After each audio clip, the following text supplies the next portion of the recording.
অনেক ভদ্রবাড়ির ছেলেকেই অনেক সময় থানায় যেতে হয় ছোটদা ভাই।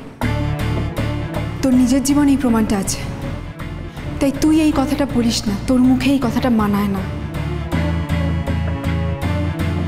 সেদিন তুইও কোনো অপরাধ করিসনি কিন্তু, অথচ তোকে একটা লোকের মিসিংয়ের জন্য সবাই দায়ী করে ফেলেছিল। এমনকি তোকে খুনি প্রতিপন্ন করে কোর্টে বিচার হয়ে শাস্তি পর্যন্ত ঘোষণা হতে যাচ্ছিল। এত সহজে সবটা ভুলে যাস না ছোটদা ভাই। তাই ভদ্র ঘরের ছেলে আর অভদ্র ঘরের ছেলে বলে কিছু বিচার হয় না। যে অন্যায় করে সে অন্যায় করে, তাতে তার ঘরের ওপরে কিছু নির্ভর করে না। কোনো বাবা মা তার ছেলে মেয়েকে শিখিয়ে দেয় না যে তুমি এরকম একটা কাজ করো। আবার অনেক সময় একটা ছেলের ওপর শুধু শুধু ভুলের বোঝা চাপিয়ে দেওয়া হয়। তুই নিজে তার শিকার। আমি জানি না, আমি যখন ঐতিহ্যের সঙ্গে কথা বলে বেরোচ্ছিলাম তখন আমার সত্যিই মনে হয়েছিল যে ঐতিহ্য আমার মাকে শেষ করে দিয়েছে। কিন্তু এখন বৌদি ভাই যখন বলল তখন আমি বুঝতে পারছি। তখন আমার মনে হচ্ছে যে মাকে শেষ করে দিয়ে মায়ের ক্ষতি করে ঐতিহ্যের কী লাভ। এখানে টাকা পয়সার কোনো ব্যাপার নেই, টাকা পয়সা পাওয়ার কোনো সম্ভাবনা নেই। আমাকে ঐতিহ্য নিজে সরিয়ে দিতে চেয়েছে, আমি তো ওকে সরাতে চাইনি। তাহলে আমার ওপর রাগটা হবে কেন ওর? বারবার ঐতিহ্য আমার থেকে ওর মুখ ফিরিয়ে নিয়েছে, বরং ও আমার মাকে ফোন করে বলেছে যাতে আমাকে ওখানে না যেতে দেওয়া হয়। ওর বাড়ির লোককে পর্যন্ত বলেছে যাতে ওরা আমাকে ওর বাড়িতে না থাকতে দেয়। এমনকি ও এই কথাটা পর্যন্ত বলেছে যে ও অন্য কাউকে বিয়ে করতে চায়। এই সবই তো বলেছে যাতে আমি ওর জীবন থেকে সরে আসি। আর এই সব কথা শুনে আমার অভিমান হয়েছে। আমি তো জীবন থেকে সরে আসতে চাইনি। ঐতিহ্য যদি আমাকে পেতেই চেয়েছিল, ও তো জানতো আমি একজন অ্যাডাল্ট, আমি আমার বাবা মার অমতে ওর সাথে সংসারটা করতে পারি।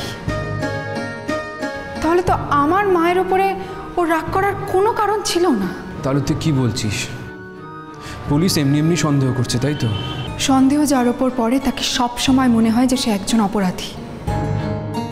আর এখানে যখন আমার সঙ্গে একটা লিঙ্ক আছে, সেই জায়গা থেকেও পুলিশ ওকে সন্দেহ করতে পারে। শোন ছোটদা ভাই, পুলিশ যদি ওর ব্যাপারে কোনো প্রমাণ পেত তাহলে এতক্ষণ ওকে লকআপে রেখে দিত না, কোর্টে নিয়ে যেত। পুলিশ তো চেষ্টা করছে কথা বার করার, পুলিশ নিজেও তদন্ত করছে। ঐতিহ্য কি এমন সর্বশক্তিমান যে পুলিশ ওর সাথে পেরেই উঠছে না? এটাও তো তোকে ভাবতে হবে। তার মানে তুই বলছিস ছোট 7 খুন মাফ, তাই তো? টিঙ্কা 7 খুন মাপ না সেটা তো পুলিশ ডিসাইড করবে, সেটা তো দিঠি বিচার করার কেউ নয়। দেখো, আমি ছেলেটাকে ভালোও বলছি না, আমি মন্দও বলছি না, আমি জাস্ট ছেলেটার ব্যাপারে জাজমেন্টাল হতে চাই না। কিন্তু পরিস্থিতি অনুযায়ী আমি অ্যাটলিস্ট এইটুকু বুঝতে পারছি যে এই ছেলেটা আন্টির কোনো ক্ষতি করেনি। তুমি ঠিক বলেছো বৌদি ভাই। আমি যে এতটা পথ কিভাবে এলাম তোমাকে আমি বলে বোঝাতে পারবো না। কারণ ভালোবাসার মানুষ যদি তার সব থেকে প্রিয়জনের কোনো ক্ষতি করে ফেলে তাহলে তার মনের অবস্থা কি হয় তুমি নিশ্চয়ই বুঝতে পারছো বৌদি ভাই। বৌদি ভাই, তুমি কি বলতে চাইছো?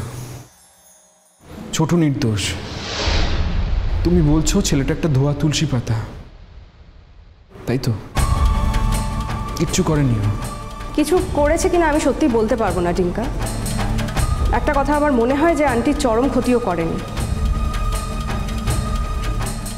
আফটার অল কারোর ক্ষতি করার জন্য তো একটা উদ্দেশ্য লাগে।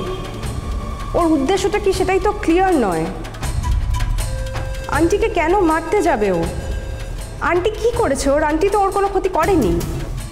না, কোর্টে দাঁড়িয়ে শ্রীময়ী ওর বিরুদ্ধে অনেক কথা বলেছে। সেটা একটা গ্রাউন্ড হতে পারে। অরিন্দু কাম অন, মানে এখানে শ্রীময়ের কি দোষ সেটা তো বলবেই। নিজের মেয়ে অত বড় সর্বনাশ দেখে কি কোনো মা চুপ করে থাকতে পারে বলো? ওকে তো বিক্রি করে দিচ্ছিল, মানে আমি যা শুনেছি পরে, আমি তো তখন কাগজও বেরিয়েছিল, আমি ইনফ্যাক্ট তখন কাগজ পড়তাম, আমার সব মনে আছে। প্লিজ, আমাদের ফ্যামিলির সমস্ত কথার মধ্যে তুমি থেকো না জুনান্টি। তুমি এ বাড়িতে এসেছো, মা তোমাকে রেখেছে, কিন্তু মা এখন এখানে নেই, আমরা আছি। আমরা তোমাকে সমস্ত কথার মধ্যে অ্যালাউ করতে পারছি না। প্লিজ, তুমি আমাদের সমস্ত কথার মধ্যে থেকো না। এটা আমাদের নিজস্ব কথা, সমস্ত কথায় তুমি ঢুকে যেও না। রিয়েলি দিদি, তোমার মা এখানে উপস্থিত থাকলে উনি কিন্তু আমার সাথে এই ব্যবহারটা করতেন না। আমরা তো আমাদের মা নই, মায়ের সঙ্গে আমাদের অনেক পার্থক্য আছে, এটা তো জানো। মা যা করতো তা আমরা করতে পারি না, মা যেটা করে না সেটা আমরা করি। ক্লিয়ার? বৌদি ভাই, আমায় সত্যি বলো না, এইভাবে হয়তো দিনের পর দিন কেটে যাবে, তাই না? আমরা আমাদের মায়ের কোনো খোঁজ পাবো না। এই সত্যিটা আমাদের মেনে নিতে হবে, তাই না? অপেক্ষা একটু করতেই হবে টিঙ্কা, ধৈর্য হারালে চলবে না আমাদের, সেটা তো বুঝতেই পারছো। ধৈর্য? আর ঠিক কতটা ধৈর্য ধরতে হবে বৌদি ভাই? আমার একটু থানায় ফোন করা দরকার। না, আমি বলি ওদেরকে যে ছোটুর সঙ্গে দিচির কথা হয়েছে। ছোটু দিঠির কাছে সবকিছু স্বীকার করেছে যে এ সমস্ত কাজ ওই করেছে। পাপা, যদি ছেলেটা স্বীকার করেও থাকে, শুধুমাত্র ওর মুখের কথায় তো কিছু হবে না। পুলিশ ওকে নিয়ে যাবে, সেই ঘটনাগুলো দেখবে, ও যেভাবে বলছে সেগুলোর সাথে মিলছে কিনা। কেউ স্বীকার করে নিলেই তো সেটা সত্যি হয়ে যায় না, সেরকমই কেউ অস্বীকার করলে সেটা মিথ্যেও হয়ে যায় না। সুতরাং আমাদের 1-2 দিন অপেক্ষা করতেই হবে।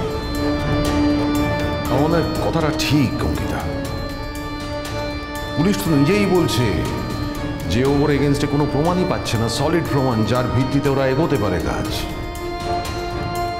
ধরো ওরা চার্জশিট তৈরি করলো ওর বিরুদ্ধে, কিসের ভিত্তিতে চার্জশিট করবে? কোনো তথ্য নেই, কোনো প্রমাণ নেই।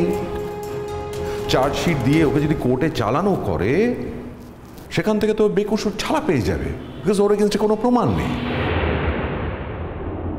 তার মানে আমার মা এইভাবে চলে যাবে, তাই তো? 1 মিনিট, আমি লিখে দিচ্ছি এই ছেলেটাই দায়ী, আই এম শিওর।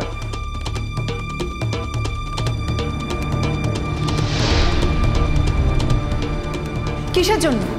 কিসের জন্য তুমি লিখে দিতে পারো এই কথাটা? কিসের জন্য পারছো লিখে দিতে এই কথা, বলো?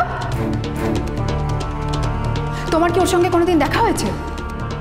ওর সঙ্গে কোনোদিন দেখা হয়েছে না কথা হয়েছে তোমার? ওর কাজকর্ম সম্পর্কে তুমি কিছু জানো? কিসের জন্য এই কথাটা মনে হলো তোমার, বলো? উত্তর দাও। একজনকে না দোষী বানিয়ে দেওয়া খুব সহজ। আমারও যদি আজকে মনে হয় তুমি করেছো এই কাজটা, তাহলে আমার দায় থাকবে না সেটা প্রমাণ করার? এতদিন ধরে মায়ের যত রকম ক্ষতি সব তো তুমি করেছো। এইবার তুমি বাড়ি থেকে বেরোনি বলে তোমাকে আমরা ধরিনি, তার মানে কিন্তু এটা নয় যে তুমি সন্দেহের ঊর্ধ্বে চলে যাও। আমার তো মনে হচ্ছে বাবা, আমাদের জুনান্টির নামটাও বলা উচিত ছিল সন্দেহের তালিকায়।